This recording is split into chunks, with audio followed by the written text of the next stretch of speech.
Hi, Dr. Mark Agresti. Doing this video from my office in Palm Beach. I want to talk about social media and its effect on people. What's going on here? We have a transition point that we've reached in our society where social media is got to stop or dramatically lessen. It's conditioning people for these 30-second, 40-second attention spans and dopamine hit. On to the next one, the next one, the next one, the next one. No one can focus for more than 30 or 40 seconds. You do it for a month, a year, 2 years, 3 years, 4 years. At some point, that's all you can do is focus for a minute. And if it's not pleasurable, you have to go on to something else. Scroll, next, next, next. It's creating people who can't focus. They can't stay on task. And the slightest discomfort, they're moving on to the next video. That's not how life works. And what it does is it perpetuates the next video, and it's like a time drain. Hours go by. It's becoming a colossal waste of time for people and just a time drain.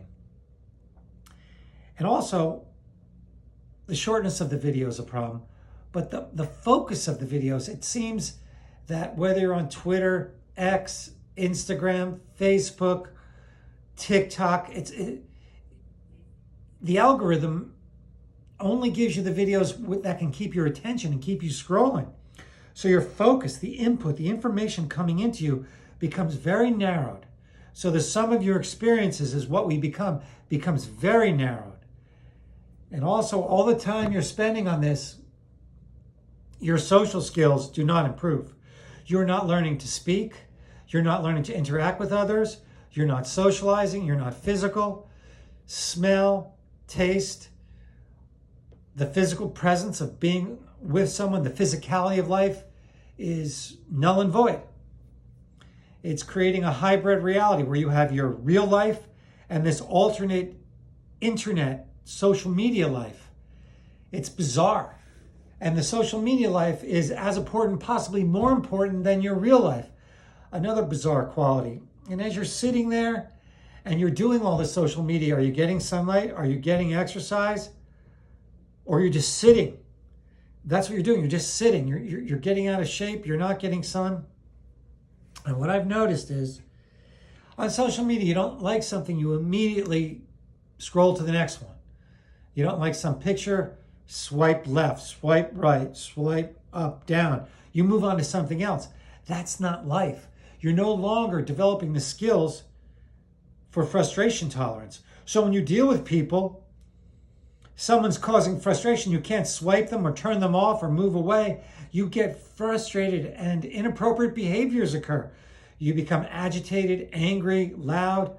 We see it throughout society right now. People having these temper tantrums over nothing. We see it at group events, concerts, sporting events, work environment, home environments. People are having these rages because they're so tuned into social media where they can scroll. They're not developing the skills to deal with frustration. Here's a big one. You are nurturing an addiction. You just like sugar, marijuana, alcohol, cocaine, barbiturates, amphetamine, benzodiazepines, opiates, GHB, ketamine, cocaine, whatever else. Social media is an addiction. Sugar, you do it, you want more. You try and stop, you can't. You do it, you plan to do it for just a few minutes, you wind up doing it for hours. That's addiction. And what it's doing is it's creating spectators. Because you don't interact with social media. It pretty much is feeding you information and you're scrolling. You are not interacting with that content. So it's creating a spectator psyche where, and I speak to teachers about this and they say, the kids just stare at you. They said, I can't even get them to laugh, cry, nothing. They're just numb to reality because they're spectators in their own life. Because when you do social media, you are simply a spectator in it. You are not interactive in it. where are we going with this? Nowhere good. What's the cure? I think we need to limit social media or stop it altogether. I think we need to bring back possibly reading or talking to people or friend groups, anything. This is the bane of our current society. It's creating people who are numb, who are narrowly focused, who are not empathetic to the pain and suffering of others. And the most horrible things, people say the most horrible things to other people without consequence, without any compassion. And the interactive skills are fading. The cure is don't do it anymore. When someone says to me, well, what am I going to do with my alcohol problem? Stop drinking alcohol. What am I going to do with my sugar addiction? Stop sugar. What am I going to do with my cocaine problem? Stop the problem. And then you'll have to deal with what you're left with and find other things that are healthier to do.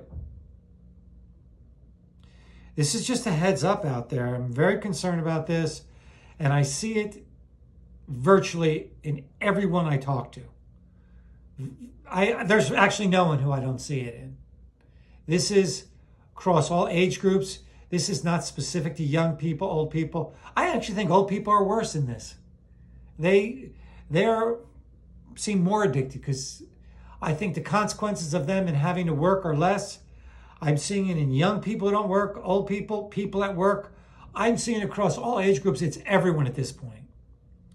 Just a heads up. Thank you.